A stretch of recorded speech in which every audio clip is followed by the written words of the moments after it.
Hello friends, welcome to my YouTube channel. ગરમીમાં પીવાની મજા આવે એવું ઠંડુ અને લીંબુના ઉપયોગ વગર તૈયાર થતું લીંબુ શરબત આજે આપણે બનાવીશું.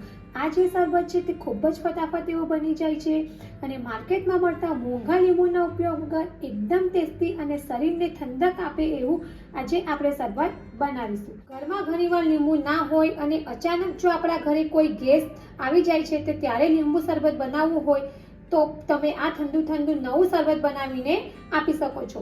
ચાલો આપણે શરૂઆત કરીએ લીંબુ વગરનું શરબત બનાવવાનું. તો એના માટે અત્યારે મેં મિક્સર જાર લીધું છે.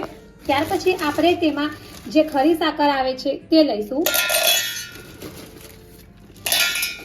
ત્યાર પછી અહીંયા મેં આમચૂર પાવડર લીધો છે, સોલ્ટ છે, સંચર પાવડર છે અને મરી પાવડર છે. તો આ બધી જ વસ્તુ આપણે આમાં મિક્સ કરી લઈશું અને હવે આપણે એને મિક્સચરમાં ક્રશ કરવાનું છે.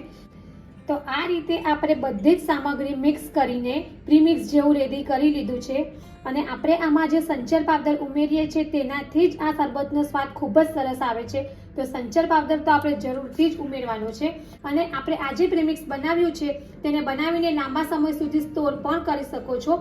પણ અત્યારે હું આ પ્રીમિક્સને સ્ટોર નથી કરતી અને ડાયરેક્ટ જ આમાંથી શરબત બનાવું છું. તો હવે આપણે આજે મિશ્રણ ક્રશ કર્યું છે તેમાં 2 ગ્લાસ ઠંડુ પાણી એડ કરીશું.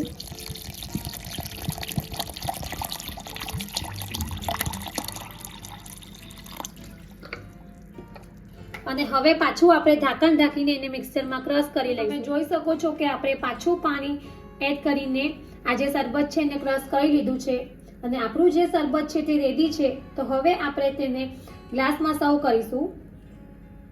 તો શરબતને આપણે ગ્લાસમાં સર્વ કરવા માટે મેં અત્યારે કાચની ગ્લાસ લીધી છે જેમાં આપણે આઈસ ક્યુબ એડ કરીશું.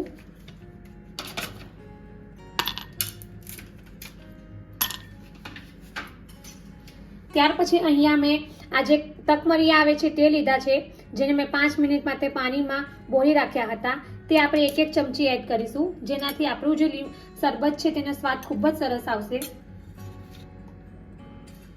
ત્યાર પછી હવે આપણે જે શરબત બનાવ્યું છે તે એડ કરીશું.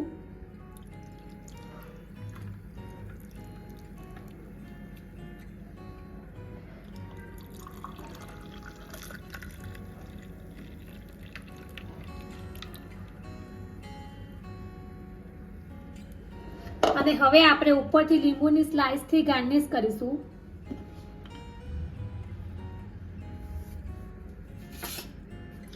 તો આ જે શરબત છે તે બહુ જ ટેસ્ટી એવું છે અને આપણું જે શરબત છે તે બનીને રેડી થઈ ગયું છે.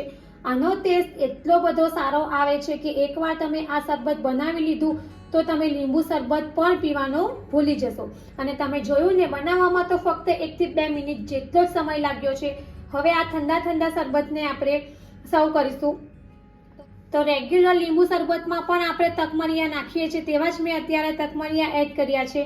અને આ શરબતને બાળકોને તમે ગરમીમાં સ્કૂલેથી આવો ત્યારે અને ઘરમાં અચાનક મહેમાન આવી જાય અને લીંબુ ન હોય ત્યારે આ શરબત બનાવીને ફક્ત 1 થી 2 મિનિટમાં જ રેડી થઈ જાય એવું છે.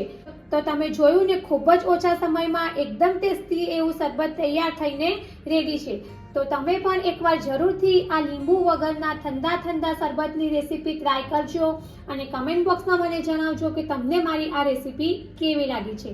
જો તમને મારી આ લીંબુ વગરના શરબતની રેસીપી પસંદ આવી હોય તો મારી ચેનલને લાઈક અને શેર જરૂરથી કરજો અને આવી જ બીજી નવી રેસીપીઓ જાણવા માટે મારી ચેનલને સબસ્ક્રાઇબ કરવાનું ભૂલતા નહીં. તો ફરી પાછા આવા જ નવા વિડીયો સાથે મળીશું. ત્યાં સુધી bye bye and thank you for watching my video.